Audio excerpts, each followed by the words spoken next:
day 5 of the Depression, PTSD and Suicide awareness campaign.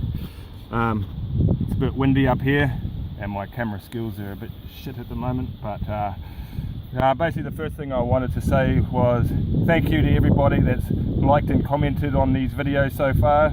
It's awesome. It keeps me very motivated and keeps myself focused, which is a bit of a hard thing to do when you have an attention span like mine. Secondly, listen, Dawn, Conrad, Vaz, Jordan, Giovanni that nominated me and haven't seen him since, and everybody else that is doing this and doing it 22 press ups for 22 days.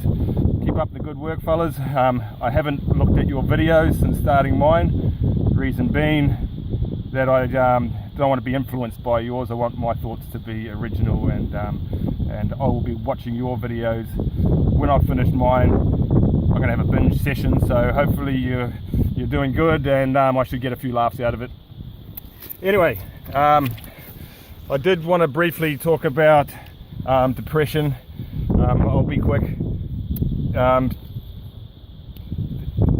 The awareness campaign, everyone's aware that there's a depression and suicide, PTSD, but it seems to be the people that it affects are the people that you least expect. I don't know how many funerals I've been to that were needless if a little bit of communication had have come into play. These people tend to be the life of the parties and the fun-loving, smiley people, you know, and I think the reason that is because they learn how to put up a really good mask and a good facade. The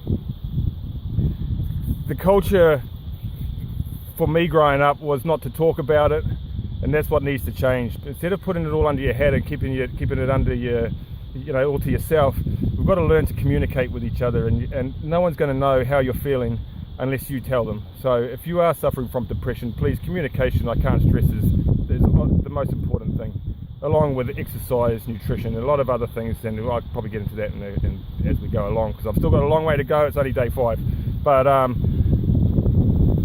suppose I better get on with my press ups, and I hope you sort of get the gist. There's probably a lot more I wanted to say about that, because I've been thinking about it for the last few days, and when I get in front of the camera, it just goes all over the place. So let's hope if I put this down here, you still get me press ups.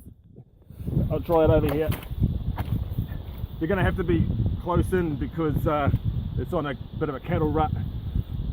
Camera's probably facing a bit high, so I'll just see if I can adjust that a little bit again. Hopefully it doesn't turn off and I have to do this all over again. But here we go.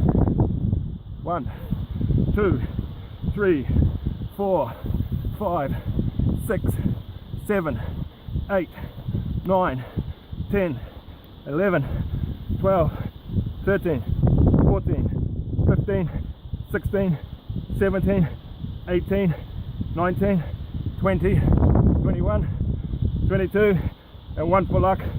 Okay, there we have it. I didn't bring my boot. Sorry, my nomination boot's way down there somewhere. So I know who's in there. I'm a bit puffed now after walking all the way up here and then doing those. My next nomination, I'm going to have to pull out at the top of my head, is Mr. James Bailey. Why, you may ask? This fellow is a black belt at communication. He tells you how it is. He doesn't pull any punches. He influences a lot of people, especially around the age group that tends to be affected with depression. He's a rugby coach, so there's a lot of guys that look up to him, and I hope he gets on board with this because, well, his vocabulary is nearly as big as his cranium, and he can convey this sort of stuff a lot better than I can. I'm trying. Hopefully I get a little bit better as we go along, but we'll see what happens. Anyway, dudes, cheers. Keep up the good work, all you fellas that I mentioned earlier on, and everybody else that's doing this, and we'll talk to you tomorrow on day 6. Ta-da.